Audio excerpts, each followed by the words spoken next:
You know, you really gotta feel for DC Comics. They have one of the most popular and recognizable characters in all of popular culture, and yet the vast majority of people think of him as a joke. I am of course referring to the King of the Sea, Aquaman. Poor Aquaman. It's not like the character wasn't always a lame-o. He had his fair share of campy stories in the 50s and 60s, but so did everybody. I mean, Batman turned into a baby at one point, and we all take him very seriously.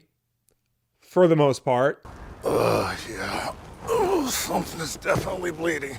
Now, I'm not putting the blame solely on DC Comics. If anything, they've been constantly going out of their way to rehabilitate the character's image in the public eye for years. No, the problem really seems to be Aquaman's appearances in other forms of media. I mean, shows like Super Friends really aren't the best representation of him. But is that fair? Are these adaptations of Aquaman really that far off the mark? Let's find out.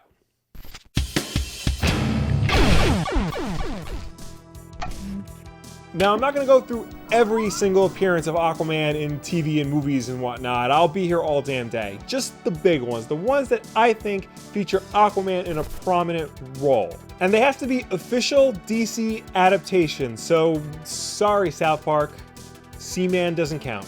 Aquaman's first appearance outside of comics was in the 1967 animated series, The Superman Aquaman Hour of Power. Because the first person I think of who deserves to share the title of the show with Superman is Aquaman. I kid, because really, for all intents and purposes, this was a fairly straightforward adaptation. What was happening in the show was fairly consistent with what was happening in terms of tone and story with the Aquaman comics of the time. It didn't feel like it was trying to go out of its way to portray Aquaman as a silly character, and that's not to say the show itself wasn't silly. It was, after all, a 60s kids show. But Aquaman himself was depicted as a courageous superhero, a fearless leader who knew when to do the right thing and when to stop evildoers. And unlike some later adaptations that we'll talk about, this show kept Aquaman exclusively underwater. This helped really showcase his powers and abilities better than having him on land all the time. I mean, if anything, Aqualad really got the short end of the stick here. He was always getting kidnapped or in trouble, and often in embarrassing ways.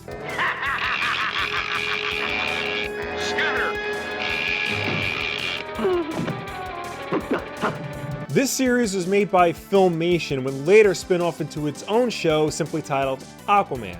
This was popular with fans, but it wasn't exactly the mainstream hit that turned Aquaman into a joke. If anything, if this was a hit, it should have done the opposite. It should have showed him as a hero on par with Superman or Johnny Quest. But fast forward to 1973 and we get the first season of Super Friends. Now, there have been many different versions of Super Friends between the show's original run of 1973 and 1986. As the show evolved over time under new titles, it would feature an ever-expanding cast of characters, many of them from DC Comics, but some of them actually created just for the show, like Apache Chief, Black Vulcan, Samurai, and the Wonder Twins. Aquaman, on the other hand, was a member of the team from the very first incarnation, alongside Superman, Wonder Woman, and Batman and Robin. The first incarnation of Super Friends was noticeably more kid-oriented than even the already kid-oriented Superman Aquaman show.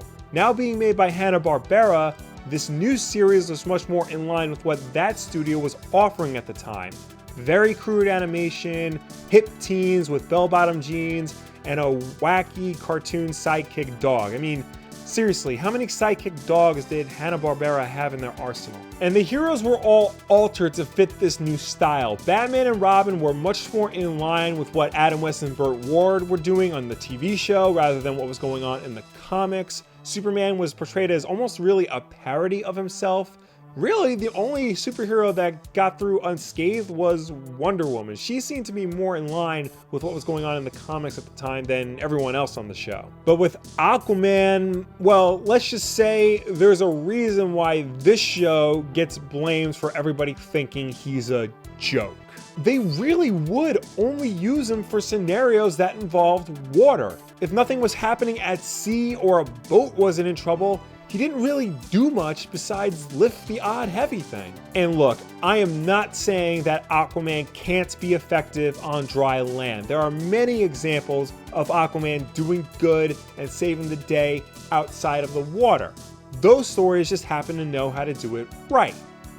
Super Friends did not. But even when the action was taking place in the water, Aquaman still wasn't all that useful unless he was calling out to the fish. In the very first episode of Super Friends, the very first mission that they send him on, Aquaman gets tangled up in sentient seaweed. I mean, come on. Not only that, but Superman would often accompany him on these missions and would often have to bail his ass out of trouble. I mean, some king of the sea, right? So yeah, this show admittedly, probably inadvertently, turned Aquaman into a joke character. Even when they invented actual joke characters to use, he still gets remembered as the silly one. And I can't stress this enough, Super Friends was popular. As I said, it lasted for 13 years in various different forms, and it was in constant rotation in reruns well into the 90s. I mean, I used to watch it a lot, and I was born after the series ended. And I feel like what's worse is that as the show went on and evolved into the different versions like Challenge of the Super Friends, World's Greatest Super Friends, and Galactic Guardians, the show actually got a little bit more serious and a little bit more in line with what comic books were offering. However, the show would in turn focus less and less on Aquaman. He's the only one of the original team to be relegated to the B list, while characters like Green Lantern, The Flash, and the original characters would all get more chances to change and evolve over time. Aquaman didn't get that chance, and it didn't help people's perception that he's only useful around water. Seriously, I used to watch Challenge of the Super Friends religiously, and I can only remember Aquaman doing one thing of note in one episode. After Super Friends finally ended and pretty much doomed Aquaman to being relegated as the joke character, he wouldn't appear again in any significant form outside of the comics until the 1996 Superman the Animated Series. Now I should note that between the start of Super Friends and when the episode of Superman aired, DC was doing everything they can to rehabilitate the image of Aquaman, to show people that he's an actual superhero and not just a joke character. Some of these examples were pretty good, others were hook hand. But it was all done in the name of making the greater public take Aquaman seriously. And what better group of people to put a more comic book accurate version of Aquaman on the screen than the geniuses behind Batman and Superman the Animated Series? How did they do? Better, but it's still not 100%. While yes, Aquaman isn't shown as a jokey, useless character, and he's even wearing his classic orange and green costume at a time when he looked like Jason Momoa in the comics, I wouldn't say that this is an accurate depiction of Aquaman. I wouldn't say he's actually depicted as a superhero.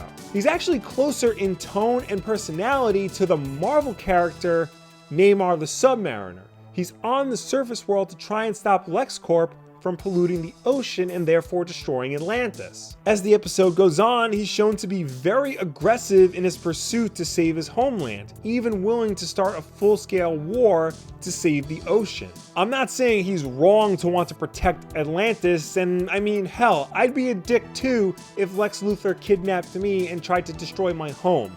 But to me, this version of Aquaman doesn't scream regal king, it screams more angry environmentalist. It's less Superman of the water and more Captain Planet if Captain Planet actually beat the shit out of people. This depiction of Aquaman would actually carry over into the next series, Justice League. Now, Aquaman only really appeared in 6 episodes of both Justice League and Justice League Unlimited, but I feel like it's important because in that series, he actually evolved as a character over time. In his first appearance on Justice League, Aquaman is depicted as having been pushed even further into being an anti-surface world king, clearly not giving a swimming f about what us topside people think. That is until his brother Orm betrays him and tries to have him and his infant son killed.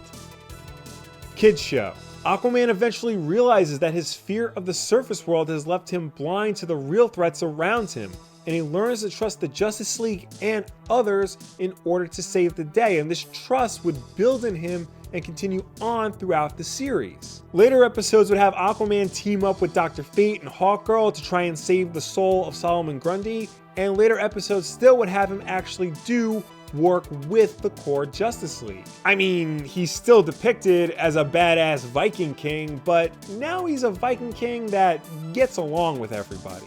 But this more serious version of Aquaman wouldn't really last. Justice League ended in 2005, 2006, and then in 2008 we got his next major appearance in Batman Brave and the Bold. Now let me just say up front, I do love this series. I think it's a great throwback and it's a really good, fun way to get kids into the more weird stuff that comic books offer. And Aquaman was a frequent guest on this show, and many consider him to be the breakout character.